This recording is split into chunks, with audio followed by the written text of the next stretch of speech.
no livro de Gênesis, no capítulo 12, a partir do versículo 1. E nós veremos aqui, irmãos, eu também não quero me alongar, não quero cansar os irmãos, mas nós veremos aqui como Deus é fiel no cumprimento das suas promessas. Entretanto, é importante, é interessante que a igreja tome conhecimento, que cada crente, cada servo de Deus saibam que as promessas de Deus, elas são condicionais, são condicionantes à nossa obediência e fidelidade ao Senhor. O Senhor nos faz promessas. E outra coisa, ninguém se apressa, porque as promessas que Deus faz, elas têm um tempo determinado. Há o tempo que Deus faz a promessa e há o tempo em que essa promessa é cumprida. E muitos crentes abrem mão da bênção de Deus, deixam de receber a bênção de Deus, porque não perseveram em crer nas promessas, em obedecer a Deus, em se apresentar diante de Deus com toda a fidelidade. Como o povo de Israel, que poderia ter atravessado o deserto no espaço de 40 dias, por conta das desobediências e murmurações, passaram 40 anos peregrinando pelo deserto. Então nós vamos ver, segundo a palavra de Deus, como Deus é maravilhoso em cumprir as suas promessas. Diz assim a palavra: Ora, o Senhor disse a Abrão: sai da tua terra, da tua parentela e da casa de teu pai, para a terra que eu te mostrarei. Farei de ti uma grande nação, e te abençoarei, e te engrandecerei o nome, e tu serás uma bênção. Abençoarei os que te abençoarem, e amaldiçoarei os que te amaldiçoarem, e em ti serão benditas todas as famílias da terra. Partiu, pois, Abrão, como o Senhor lhes tinha dito, e foi Ló com ele. Tinha Abrão 75 anos quando saiu de Harã. Abrão levou consigo a Sarai, sua mulher, e a Ló, filho do seu irmão, e todos os bens que haviam adquirido, e as almas que lhes acrescentaram em Harã, e saíram para a terra de Canaã, e lá chegaram. Passou Abrão pela terra até o lugar de Siquém, até o carvalho de Moré. Neste tempo estavam os cananeus na terra. Apareceu o Senhor a Abrão e disse: à tua semente darei esta terra. Abrão edificou ali um altar ao Senhor que lhes aparecera. Louvado seja o nome do Senhor. Irmãos, quando Deus chamou a Abrão, eu quero que os irmãos atentem bem para a idade que ele tinha. Ele tinha 75 anos de idade. E Deus chamou e disse para ele: sai da tua terra, do meio da tua parentela, da casa do teu pai, e vai para um lugar que eu te mostrarei. O que nos chama a atenção aqui, duas coisas muito importantes. Primeiro, Deus não disse para onde ele ia, disse para uma terra que eu te mostrarei. Deus disse para ele abandonar a casa do pai, abandonar a sua parentela, abandonar a sua terra e ir para um lugar que Deus ainda ia mostrar. E ainda ia mostrar. Então, duas coisas importantes. Primeiro, Abraão obedeceu. E Abraão creu. Abrão ainda não tinha sido mudado o seu nome para Abraão, ainda era Abrão. E Abrão creu, ele acreditou, e ele saiu peregrinando para uma terra que Deus ainda ia mostrar. Tinha 75 anos de idade e saiu obedecendo uma ordem do Senhor. Agora, por que Deus dera essa ordem a Abrão? Primeiro, ele estava em uma terra idólatra, o seu pai também não servia ao Deus de Israel, e certamente se Abrão tivesse continuado na casa do seu pai, no meio da sua parentela e na terra de Harã, onde ele habitava, certamente ele não teria tido uma vida vitoriosa, ele não teria conhecido assim tão de perto, desenvolvido uma amizade, porque a Bíblia chama Abraão de amigo de Deus. E lá em Hebreus a Bíblia diz que Abraão creu e isso lhe foi imputado por justiça. Não é fácil, irmãos. Às vezes, algum parente da gente, um filho, uma filha, um irmão, ele sai para aventurar a vida em outra cidade, em outro estado e às vezes até em outro país. E a gente fica com aquela preocupação. Quem vai preocupado, quem fica, os parentes que ficam preocupados. E na maioria das vezes, às vezes a pessoa já vai sabendo aonde vai ficar, o que vai fazer, que trabalho vai ter. E alguns saem realmente aventurando, alguns são aventureiros e vão para arriscar. E por conta disso, muitos terminam ficando nos grandes centros urbanos e às vezes até engrossando as fileiras daqueles que ficam sem teto, ficam vulneráveis, mas muitos são aventureiros e vão. O que eu quero chamar a atenção é que nessa decisão de sair da casa do pai, de sair da sua terra, de sair do meio da sua parentela, causa preocupação, como já falei, em quem vai e em quem fica. Mas Abraão, vou já chamar mesmo de Abraão, porque mais na frente Deus mudou o nome dele. Abraão, quando ele sai confiado nas promessas de Deus. Ele teve a convicção de que Deus o chamou, que Deus teve realmente com ele uma comunhão. Deus escolheu. Eu não sei qual o critério, irmãos. Olha, tem umas coisas que são ocultas para a nossa mente ainda, a nossa mente ainda muito limitada para conhecermos os desígnios de Deus. E não sei qual o critério que Deus escolheu Abraão. Por que Deus escolheu ele? Não sei se mesmo vivendo no meio de um povo idólatra, de uma família idólatra, se ele tinha alguma característica que Deus se agradou, ou se Deus simplesmente chamou para trabalhar na vida dele e tornar ele um modelo, um exemplo de fé, um exemplo de perseverança, um exemplo de confiança nas promessas do Senhor. O certo é que Deus chama a Abraão para enviá-lo para uma terra que ele ainda ia descobrir para onde era. E bem diferente do que são hoje as cidades, os grandes centros urbanos, as cidades de pequeno e médio porte, que têm já infraestrutura, naquela época toda a estrutura era bem difícil, mesmo as cidades grandes, as estradas, os transportes que eram em lombo de animais, caminhando mesmo a pé. O certo é que ele se desloca para uma terra chamada terra prometida por Deus. Deus havia prometido para ele, Deus fez promessas para ele. E o que nos chama a atenção, irmãos, é lá na frente, quando Deus faz a promessa de que ele seria uma grande nação. Já tinha 75 anos de idade, quando Deus aparece para ele já com 99 anos de idade. Já velho, a sua esposa Sarai, depois veio a ser Sara, também já avançada em idade, era estéril, e Deus faz a promessa de lhe dar um filho. E quando Deus faz essa promessa a Abraão, quando o anjo do Senhor, os homens que estavam descendo ali para conversar com Abraão, os homens de Deus, os anjos do Senhor, para fazer essa promessa a Abraão, Sara escuta quando Deus diz que lhe daria um filho.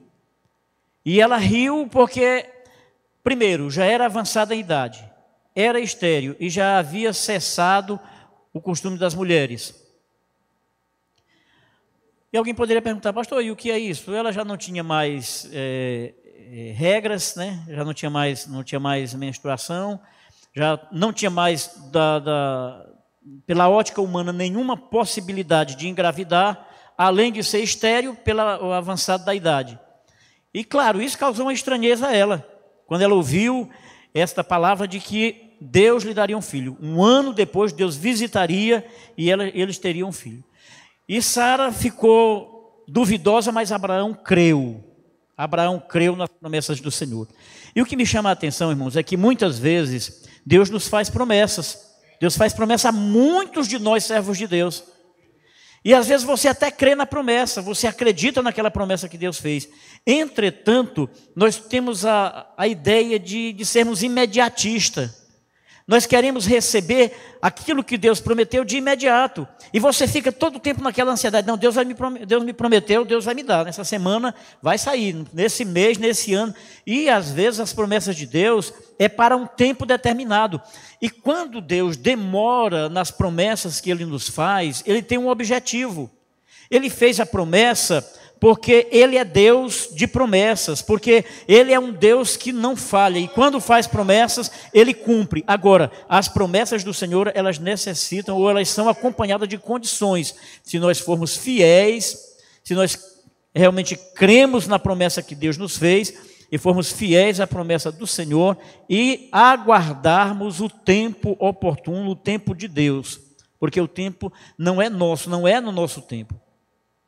E muitos de nós ficamos ansiosos, aguardando, e às vezes divulgamos, espalhamos, olha, Deus me fez uma promessa, eu estou aguardando, e às vezes aquela promessa demora, porque o nosso tempo o tempo de Deus é bem diferente do nosso tempo, e por demorar, por tardar na nossa visão, no nosso tempo, por tardar o cumprimento daquela promessa, nos traz ansiedade, nos traz incertezas, nos traz dúvidas, e muitas vezes a nossa fé, que no início estava tão fortalecida, naufraga. Muitas vezes nós naufragamos na fé pelo tempo que a promessa foi feita e o tempo que está se passando para o cumprimento daquela promessa. Mas eu quero dizer aos irmãos, quero dizer às irmãs, se Deus te fez a promessa e você está vivendo conforme o que Deus estabeleceu para um viver cristão, está agindo conforme um servo de Deus, conforme uma serva de Deus, tenha certeza, da parte de Deus a promessa não é quebrada. Quando Deus faz a promessa para alguns dos seus servos, das suas servas, que esta promessa, ela não se cumpre, não é por culpa de Deus, é porque você não atentou, eu e você não atentamos para as condicionantes, para a condição que Deus nos deu para cumprir as suas promessas. Louvado seja o maravilhoso nome do Senhor Jesus. E a principal condição que Deus nos faz para o cumprimento da promessa é sermos fiéis, é colocarmos realmente a nossa confiança, a nossa fé, não somente na promessa, mas no Deus que fez a promessa. O importante é nós termos a convicção que o Deus que fez a promessa é um Deus infalível, é um Deus que Ele zela pelas suas palavras para cumprir, e é um Deus que tem o maior interesse em o nosso bem-estar. Deus, Ele tem o maior interesse de que nós tenhamos uma vida vitoriosa, uma vida cristã vitoriosa. Então depende realmente da nossa condição de servirmos a Deus fielmente, de crermos nas promessas que Ele nos fez e de crermos no Deus que fez a promessa. Não importa o tempo. E aí é necessário que a gente tenha isso em mente. Enquanto a promessa não tiver cumprimento, necessita de estarmos buscando a Deus, de estarmos nos apresentando diante de Deus e vivendo conforme a soberana vontade de Deus. E o tardar de Deus, na nossa visão, muitas vezes em nos dar aquela bênção, aquela promessa que Ele nos fez, é porque Ele está trabalhando, porque a promessa que Ele fez é algo precioso, é algo grandioso, que necessita de que você tenha uma estrutura espiritual, uma estrutura emocional, uma estrutura psicológica para conviver com aquela bênção, aquela promessa que Deus lhe fez. Porque se Deus antecipa aquela promessa antes de eu e você estarmos preparados para convivermos, para desenvolvermos a nossa fé cristã com aquilo que vamos receber de Deus, então há a necessidade de Deus trabalhar, de Deus nos moldar para que tenhamos toda a condição espiritual, toda a condição psicológica, emocional para recebermos aquela bênção e aquela bênção não se torne uma maldição. Porque, infelizmente, na vida de muitos que se intitulam cristãos, às vezes uma bênção ela se transforma em maldição, porque a pessoa recebe aquela bênção, recebe aquilo que Deus deu para ele e não sabe lidar com aquilo. Às vezes é uma posição elevada, e aquela posição elevada o leva a se ensoberbecer, o leva a se engrandecer, e a Bíblia diz que a soberba ela precede a queda. Quando o homem ele se ensoberbece, ele se acha melhor do que o seu semelhante, ele se coloca num patamar acima dos demais, então isso não agrada a Deus. Por isso, muitas vezes as promessas de Deus demoram um pouco a se cumprir, é Deus trabalhando, moldando a nossa vida espiritual, moldando o nosso caráter espiritual, trabalhando na nossa estrutura emocional, na nossa estrutura espiritual, para que possamos lidar com aquilo e aquela promessa de Deus se torne uma bênção, não somente para a minha vida, não somente para a vida da minha família, mas para a vida da igreja, né? Para a igreja e para a sociedade onde nós convivemos. Veja que o que Deus fala para Abraão: farei de ti uma grande nação, e te abençoarei, e te engrandecerei o nome, e tu serás uma bênção. Então, as promessas de Deus é para nós nos tornarmos uma bênção para a nossa família, para a igreja do Senhor, para a sociedade onde nós moramos, onde nós convivemos, onde trabalhamos, onde estudamos. É esse o objetivo das promessas de Deus, das bênçãos de Deus para as nossas vidas. As bênçãos, elas têm objetivo. Não é apenas para você se sentir, ou não é para você se sentir mais importante do que os demais, não é para você, porque recebeu uma bênção, achar que é mais crente do que os demais, que é mais espiritual do que os demais servos de Deus, do que os seus irmãos, do que as suas irmãs. Não. As bênçãos que nós recebemos, as promessas de Deus, em forma de bênçãos que recebemos, é para nos tornarmos uma bênção para a sociedade, nos tornarmos uma bênção para a igreja do Senhor, e precisamos estar moldados por Deus para sabermos agir diante de uma posição elevada que Deus coloca muito dos seus servos. É necessário que tenhamos essa estrutura, e acima de tudo, irmãos, mesmo Deus abençoando, eu gosto muito de observar nessas situações, nessas palavras doutrinárias, a posição de José do Egito, vendido como escravo, ainda garoto, ainda um adolescente, passou por muitas situações difíceis, foi preso injustamente, acusado injustamente, cumpriu pena, depois saiu da cadeia para se tornar o segundo homem mais importante na terra do Egito. Estava abaixo apenas de Faraó, governador de todo o Egito, mas mesmo em posição elevada, ele soube manter a sua posição como servo de Deus. Ele soube lidar com a bênção que Deus lhe deu, porque já era fruto, aquelas bênçãos já eram frutos de promessas que Deus havia feito a ele. Louvado seja o nome do Senhor. Se José não tivesse sido trabalhado por Deus durante toda a sua vida, a sua convivência com o seu velho pai, as instruções que ele recebeu e toda a situação difícil que ele passou na casa de Potifar, na prisão, ali Deus estava mudando o caráter dele, porque Deus estava moldando realmente o seu caráter espiritual, porque noutra situação, noutra circunstância, quando os seus irmãos se apresentaram ali, aqueles seus irmãos que o haviam vendido, haviam entregue ele nas mãos daquela caravana de midianitas, vendido ele por um preço de qualquer um escravo. Então ele, ao ter o contato com os irmãos, ele teria simplesmente planejado uma vingança, teria se vingado, teria simplesmente usado a sua posição de segundo homem mais importante no Egito para tomar vingança contra os seus irmãos. Mas o que a gente viu foi o contrário, foi ele realmente sendo sensível à situação da sua família, dos seus irmãos, se compadecendo daquela situação, até o dia em que ele se apresenta a eles como seu irmão, aquele que havia sido vendido, e causou um grande temor na vida dos seus irmãos, porque eles julgavam que ele estaria certamente naquela posição e teria toda a condição de se vingar de tudo que havia se passado.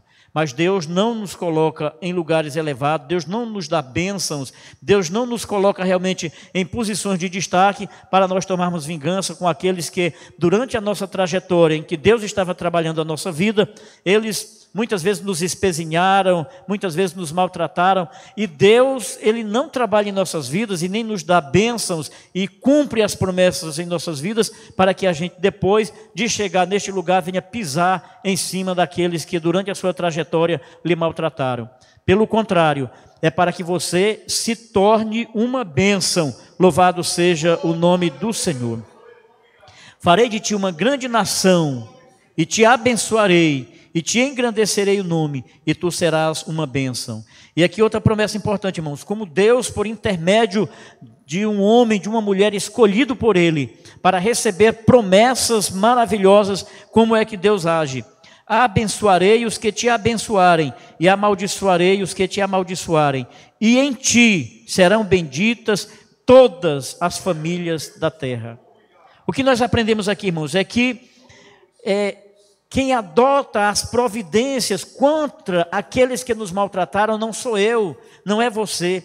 É Deus que toma em suas mãos a vingança contra aqueles que nos fizeram mal. Você nem precisa se vingar de ninguém, tomar vingança contra a vida de ninguém, e nem precisa orar amaldiçoando a vida de ninguém. Pelo contrário, nós fomos chamados para abençoar, e tu serás uma bênção. É para sermos bênção e não maldição na vida da sociedade, na vida das pessoas, na vida dos homens e mulheres que precisam ser trabalhados por Deus. Louvado seja o maravilhoso nome do Senhor. Então Deus faz promessa a Abraão: farei de ti uma grande nação, te abençoarei e engrandecerei o teu nome, e em ti serão benditas todas as famílias da terra. Louvado seja o maravilhoso nome do Senhor Jesus. Deus fez promessa a muitos dos seus servos, a muitos dos heróis da fé, dos homens e mulheres de Deus, que Deus levantou durante toda a trajetória da igreja, e cumpriu as promessas para que, por intermédio dos servos de Deus, das servas de Deus, que receberam as bênçãos de Deus, que creram e foram fiéis a Deus, e creram e receberam as bênçãos concernentes das promessas feitas por Deus, Deus tem feito isso para abençoar tanto a igreja como as famílias e todas as famílias da terra, ou seja, todas as nações. Elas precisam de Deus, e para que elas sejam abençoadas por Deus, Deus nos usa como instrumento. Deus nos usa realmente, quando Ele nos coloca em posição de estarmos tratando com a vida de alguém, aconselhando alguém, orando por alguém, encaminhando alguém no caminho da salvação, é Deus cumprindo as promessas. E outra coisa, à medida em que nós nos envolvemos nas promessas do Senhor, nos trabalhos do Senhor, na obra do Senhor, realizando aquilo para o qual fomos chamados a abençoar, sermos uma bênção para as nações, para as famílias. À medida que você faz isso, independente de você estar negociando com Deus, como alguém ensina por aí, à medida que você trabalha pela obra de Deus, Deus trabalha pelas suas causas, Deus trabalha para a solução dos seus problemas. E muitas vezes, irmãos, nós não recebemos estas bênçãos, essas bênçãos elas são retardadas em nossas vidas, porque nós negligenciamos a forma de agradar a Deus. Deus fez promessas, agora nós precisamos andar, nos portar de modo que agrade ao Senhor, de modo que Deus possa olhar e dar testemunho. Irmãos, quando eu leio o testemunho que Deus deu a respeito de Jó, eu fico impressionado de um Deus tão grandioso, de um Deus tão poderoso, que olha para um homem e diz: tu tem visto o meu servo Jó? Um homem íntegro, reto, temente a Deus e que se desvia do mal. Não é um outro homem que está dando testemunho a respeito de alguém, um homem dando testemunho a respeito de outro homem. O próprio Deus deu testemunho de Jó, um homem íntegro, reto, temente a Deus e que se desvia do mal.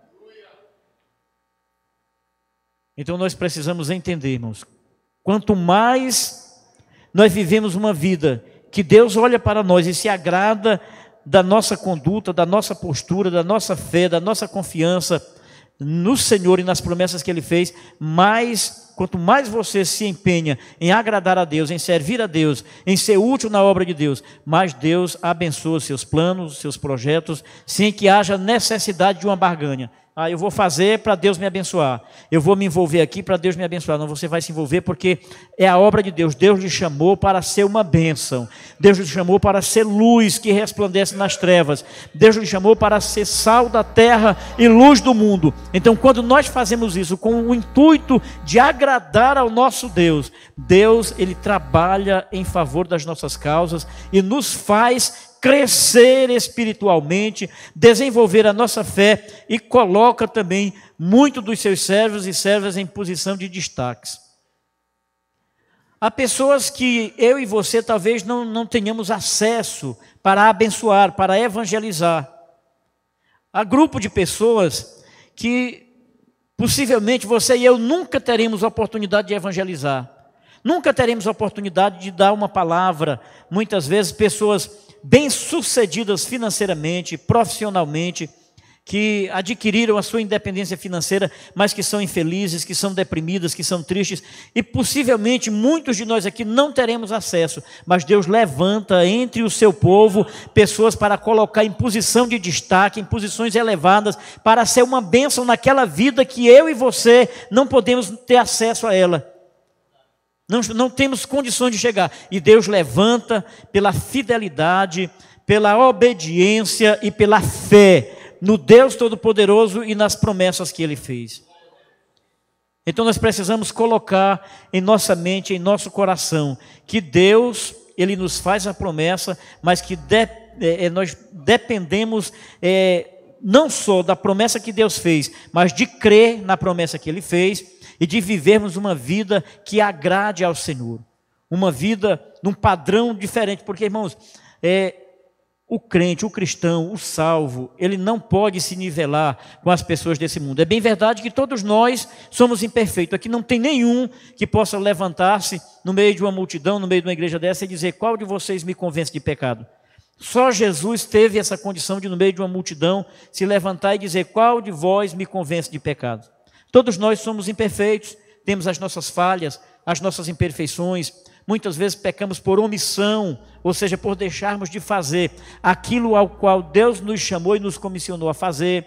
Às vezes erramos, falhamos por errar, por falar coisas inconvenientes, por nos portar inconvenientemente, mas Deus, Ele leva em conta quando você, mesmo nas nossas falhas, mas você tem na sua mente, no seu coração, o desejo de agradar a Ele.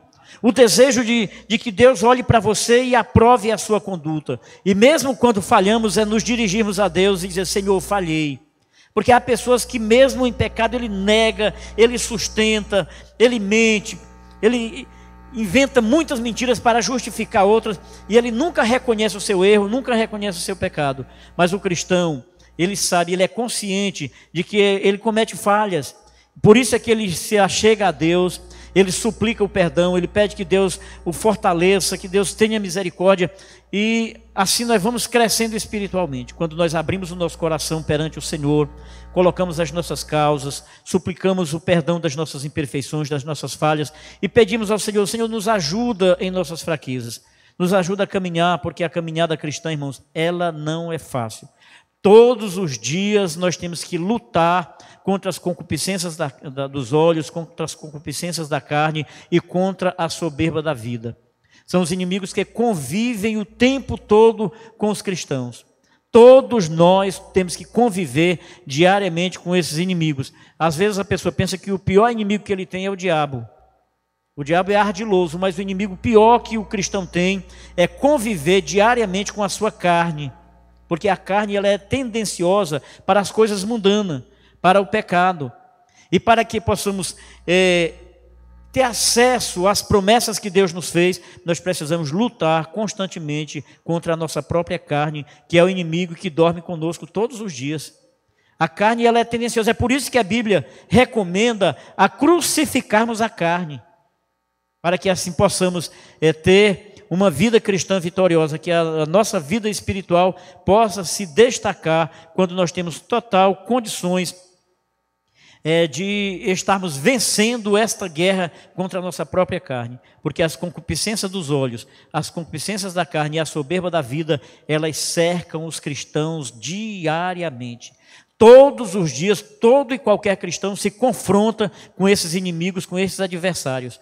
Agora, é necessário que tenhamos realmente uma vida de oração, uma vida devocional com Deus, porque é assim que nós vamos sendo fortalecidos.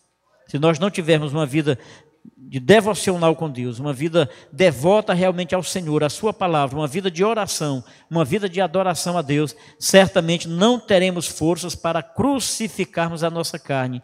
E com isso, irmão, quando isso acontece, a nossa fé esfria, desvanece, a nossa confiança nas promessas do Senhor desmoronam, e muitas vezes a gente abandona realmente a luta por aquilo que Deus nos prometeu, por as promessas de Deus, exatamente porque a nossa fé sucumbiu diante das concupiscências dos olhos, das concupiscências da carne e da soberba da vida. Então necessitamos diariamente de comunhão com Deus, de estarmos nos aproximando de Deus, porque desta condição depende o cumprimento das promessas de Deus em nossas vidas. Deus nos promete muitas coisas, mas a principal promessa de Deus é a vitória sobre as concupiscências dos olhos, sobre as concupiscências da carne e sobre a soberba da vida. É a vitória sobre o pecado. Agora, para isso, precisamos ter uma vida de oração, uma vida de consagração a Deus, uma vida devotada ao Deus Todo-Poderoso. Por isso que a recomendação é amarmos a Deus sobre todas as coisas, de todo o nosso coração, de todas as nossas forças, de todo o nosso entendimento. E quando isso acontece, irmãos, mesmo quando a gente, na nossa fraqueza, temos alguma falha, alguma imperfeição, mas Deus, Ele observa o esforço, a dedicação que estamos fazendo para servi-lo cada dia melhor, para sermos cada dia mais aprovados por Deus. Nós estamos vivendo uma vida... Infelizmente, nós temos, o nosso tempo não dá, nós temos realmente muitas informações preciosas, quem sabe, noutra oportunidade a gente pode trazer mais alguma coisa desta palavra, porque nós estamos em um campo de batalha, em um campo de prova. Deus nos prova, a cada dia nos coloca à prova, exatamente porque o que Ele tem para nós é necessário que tenhamos uma vida de oração, uma vida de consagração a Deus, uma vida cristã vitoriosa. Assim nós teremos acesso às promessas do Senhor, a recebermos aquelas bênçãos. Então, o importante é sabermos que Deus nos chama para sermos uma bênção para a nossa família, para a sociedade em que nós vivemos, onde nós vivemos, e em especial para a igreja do Senhor. Nenhum crente é chamado para dar trabalho na igreja, para dar trabalho aos pastores, para dar trabalho aos seus líderes. Nós somos chamados para sermos bênçãos nas mãos do Senhor. E assim, através de cada um de nós, como bênçãos nas mãos do Senhor, a igreja possa então crescer, a igreja possa prosseguir, servindo a Deus e dando exemplo para a sociedade. Quantos podem dizer amém?